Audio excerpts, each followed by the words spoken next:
Hey everybody, this is the Facebook Ads with the Twang podcast. I'm your host Ben Blackman, and today we're talking about what are Facebook lead ads and how you can use them. Here comes episode 49.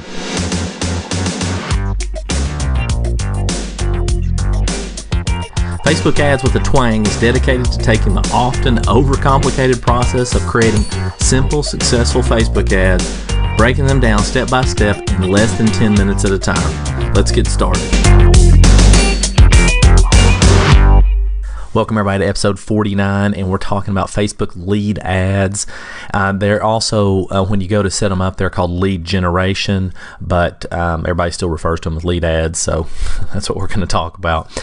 And lead ads are a little bit different than running a regular ad, and I'm going to explain how that works. So it's really a single form ad. It doesn't take people off of Facebook necessarily, like say you were doing a webinar and you're going to send people to a landing page to sign up for the webinar and then a thank you page and that kind of thing, or have people opt into something or something along those lines. This really keeps the user experience, everything on Facebook. Now there's pluses and minuses to that. A lot of times that, I like to get people off of Facebook, out of the distraction of Facebook and into whatever it is that I want them to see. But they are also very good because it does provide a seamless experience for the end user, and it can get people onto your list usually cost effectively and quickly. Okay, so the biggest key is you have to follow up with them and keep following up with them once they do get on your list.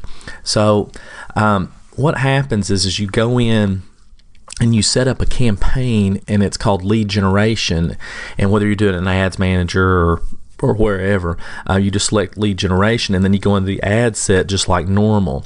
Now, a couple of things when you get into the ad set is you have to accept the Facebook lead ad terms. So you need to go ahead and select that, and it's kind of in an odd place. It's hard to tell that you have to accept it, but it's kind of near the upper part of the ad set. And the terms are just talking about how you can use the leads and what they mean to you and that kind of thing. And also in the ad set, you can only really use the Facebook news feed, mobile and desktop. You can't use Audience Network, not that you were going to, but you can't use those other options there, at least not right now. And maybe that'll change, but for now that's what it is. And then once you get into the ad, you're actually, it's like normal, except you have to choose a call to action, meaning you have to choose, sign up, download, whatever the options are. On a conversion campaign, sometimes you don't have to choose a call to action, and a lot of times I don't, but you do on a lead ad.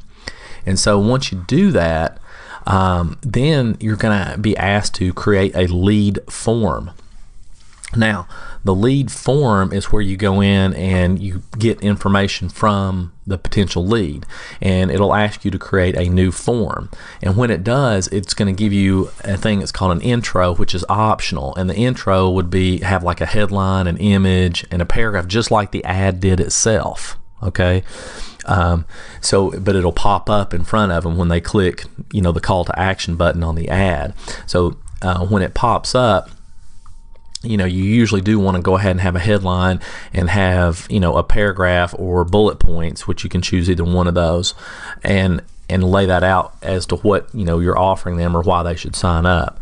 You can then also ask them questions. Now it's going to default and say, and ask, if it's okay for them or to send you their email and their full name. And you can check those boxes. So I usually leave those checked because it defaults there. It already pre-fills it for them. It takes Facebook takes the information that they have on file for them, and it pre-fills it right there, so they don't have to do anything. Okay. Now, if you want to just do email, that's fine, and you can add other options like phone number, just first name. You can do street name, that kind of thing. I like just first name. I think that's a good way to go as well. Instead of doing full name, you can try it both ways, or you can do just email. And then you can ask other questions. So if you wanted to ask a multiple choice question, like if you were selling insurance or something and you wanted to ask them, who they're currently with, or whatever, you can do that. And it gives you you can ask several of those, and then you have to input. The next part is your privacy policy. So you have to have a privacy policy on your website, and you've got a link to that. Okay, and so in there you have to input the link to your privacy policy. If you don't, you can't run Facebook lead ads at all. Technically, you're supposed to have a privacy policy on any ad, meaning whether that's a lead ad or just straight to a landing page for a opt-in or whatever. You need to have a privacy policy there. That's a requirement, but it's just not really enforced, at least not yet. And so but you want to give them the chance to look at the privacy policy. And then after that, you have a thank you screen where you can say, hey, thanks, you're all set, or your info's been submitted. And then they can either you can tell them to go to your website, or say you were offering a free download of something, then you could have a button appear there that says download, and you input the link where they can download it from. And it's that simple. The whole user experience is on Facebook. They don't ever leave Facebook, so they're just still there. So that's a real simple way to get ads up and going. If you don't, if you're confused about creating landing pages and all this other stuff, then it's a good way to get people on your email list. Now, that being said, okay, how do how do they actually get on your email list, right? Because they submitted the information inside Facebook, but how do they get onto your email list? Well, there's a couple of ways. One, you can download it and then upload it into your email list, email provider, whoever that is. If you use MailChimp or another provider that connects directly with Facebook, then you can have it set to automatically put those into MailChimp or whatever. I use Zapier, so I don't know if you're familiar, but Zapier.com, and people call them Zaps. What that means is that it's a third-party provider that takes information from one service and provides it to the other. Okay, and so you can do Zaps for all kinds of things, but in my case, I do it from Facebook lead ads to Active Campaign, which is my email provider. So when somebody enters their information into Facebook, then it automatically goes over to Active Campaign and puts them on whatever email list I want them to be on. And so it's really not any more difficult than that. Now, that being said, that's all you really have to do to set up a lead ad. They're very simple to set up. There's not really a lot to it, and it keeps the user experience all on Facebook. Some people have tremendous success with them. It really depends on what you're trying to accomplish with it. It's not going to be good for things like inviting people necessarily to a webinar. I haven't found them particularly effective for that.